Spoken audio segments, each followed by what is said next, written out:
The project's environmental education programme is one of the great success stories of the project. It's essentially about having a shared understanding of the value of biodiversity, the value of rivers and what they can contribute to society. Basically, we had a visit from Inland Fisheries and Rory was there. He did a lovely presentation today about everything that we were going to be learning about this afternoon. And what's going to happen here is you're going to have lots and lots of tiny little bugs, the type of bugs we're going to find this afternoon. And we did a quiz as well, so the children learned an awful lot. What about the water that doesn't go into these rivers? Where does that go? The aspect with the children today from Captain National School, it's about learning about water quality, it's about learning about fish species, it's about learning about wider biodiversity and some of the impacts. So the impacts in terms of non-native invasives, for example. Where did the mink come from? Are they from Ireland? No. Okay, where are they from? The impacts in terms of water pollution. So they're the sort of things that we try to cover, and it's a hugely enjoyable event like it is today. So you can imagine 4 or 5 cows down here, and they'd be doing this for maybe a half an hour. What mess they would make. It's important that we keep the water clean because the fish can die and it'll destroy all the animals' habitats. Inland Fisheries Ireland want you as a researcher to find out what fish live in this river, what invertebrates, what are invertebrates? We're learning about biodiversity around us. We'll do electrofishing, we'll do kick sampling. The electrofishing will show up what fish are actually in the river, and then with the kick sampling we'll see what macroinvertebrates there. How the electrofishing gear works is that it sends out a small pulse. Any fish that's with about maybe 1 to 2 metres, they get attracted to that little pulse of electricity, and it kind of calms them down and you're able to scoop them up. Do you let them go after you catch them? Yeah, of course we do. We don't take them home. Everything is let off again, and it's only for a small survey, so we know what kind of numbers are in it.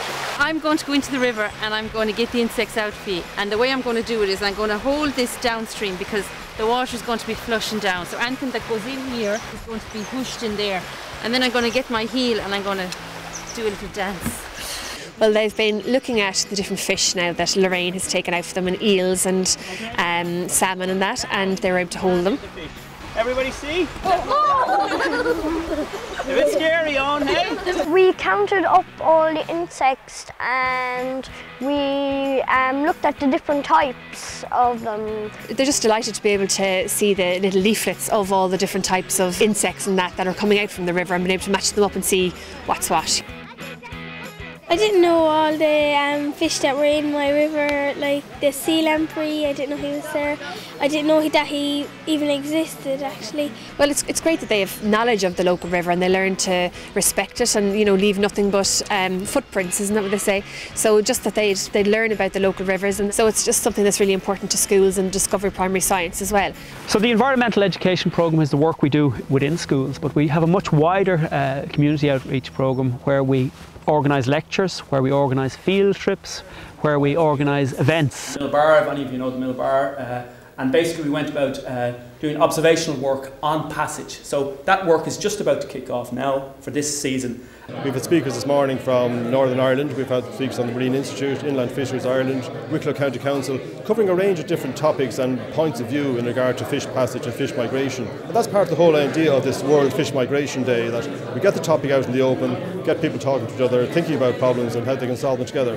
The work we do with farmers is trying to address a lot of the erosional problems, a lot of the trampling problems that we have with farmers. We'll put a lot of fencing in, water trucks, pasture pumps. In Waterford County Council, we're involved in an Interreg project called MICE, which is Mammals in a Sustainable Environment. We've always looked to the Mulkear project to see where there could be parallels, and I suppose to look at their target projects and what they're aiming to achieve, and how we can maybe apply our project in that vein as well. It's straightforward enough. We're slowing down the velocity of the water. It's easy for attachment to be made, and then they just wiggle their way up. I think one of the key elements of our community outreach work is that we can host events where we can share our experiences with others that are doing similar work. So be it our work with sea lamprey, be it our in-stream works, or be it our work on non-native invasives. So from that we can learn from others, and that's really important.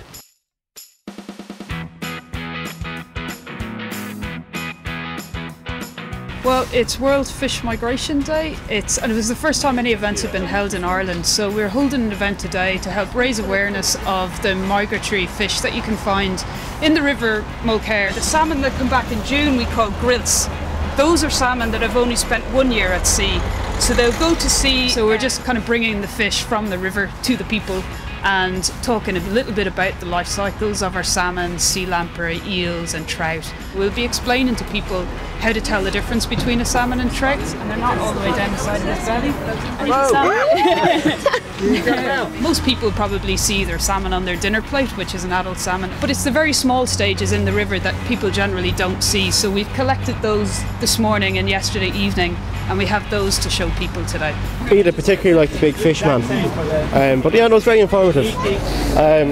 Great to see the kids have an opportunity to hold and get down and dirty with the fish, which is really nice. My favourite part of today was seeing and hearing about the lamprey. Fish like to move, that's what they do, they swim. Like we walk, they swim.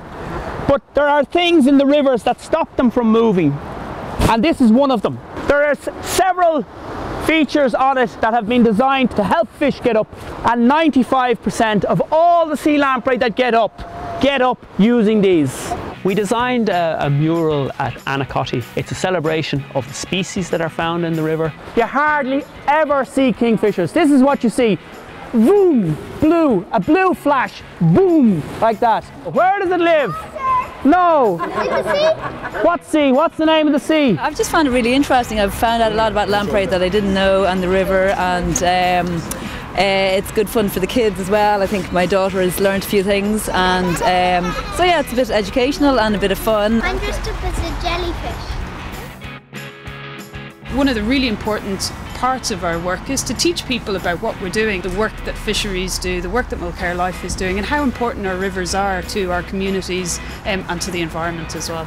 It's good to see the actual mat they put down on the weir, because we're part of the Mulkear Volunteers anyway, so I haven't actually seen the mat before. The Mulkear Conservation Volunteers are linked in to Conservation Volunteers Ireland, which is a network of volunteers right throughout Ireland. I'd encourage volunteers who have any small interest in nature and biodiversity to be part of their local Conservation Volunteer network.